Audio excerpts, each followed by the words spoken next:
पाठ्यक्रम विकास और प्रकारों पर MCQs. Curriculum development types MCQs in Hindi. एक, पाठ्यक्रम विकास का अंतिम चरण कौन सा होता है?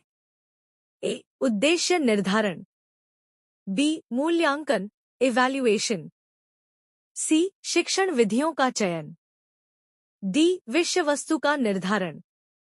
उत्तर बी, मूल्यांकन इवैल्यूएशन। 2. पाठ्यक्रम विकास के कौन से मॉडल में प्रक्रिया चरणबद्ध ढंग से होती है? A, Tyler model Tyler model. B, Wiggins and McTighe model. C, corpus model. D, open model. उत्तर ए, टायलर मॉडल। 3. पाठ्यक्रम का वह प्रकार जो छात्रों को अनजाने में सीखने को मजबूर करता है, उसे क्या कहा जाता है?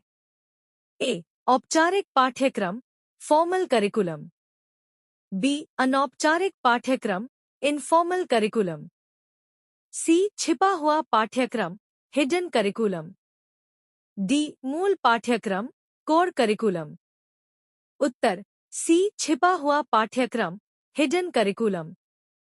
4. शैक्षिक उद्देश्यों का निर्धारण किस पाठ्यक्रम विकास मॉडल में सबसे पहला चरण है? A, Brady model. B, Tyler model. C, Walker model. D, David model. उत्तर बी, टायलर मॉडल। 5. पाठ्यक्रम का कौन सा प्रकार सामाजिक अनुभव और दैनिक जीवन पर आधारित होता है?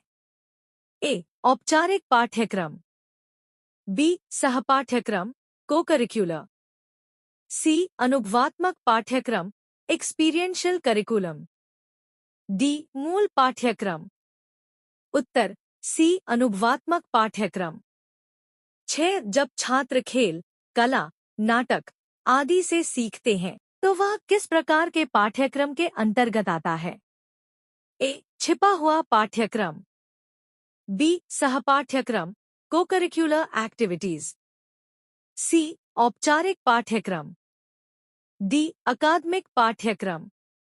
उत्तर बी, सहपाठ्यक्रम को-करिक्युलर एक्टिविटीज। 7. पाठ्यक्रम विकास में फीडबैक की भूमिका होती है। ए, पाठ्यक्रम को हटाने में। बी, पाठ्यक्रम के सुधार में। सी, केवल शिक्षकों के प्रशिक्षण में। डी, परीक्षा प्रणाली बदलने में।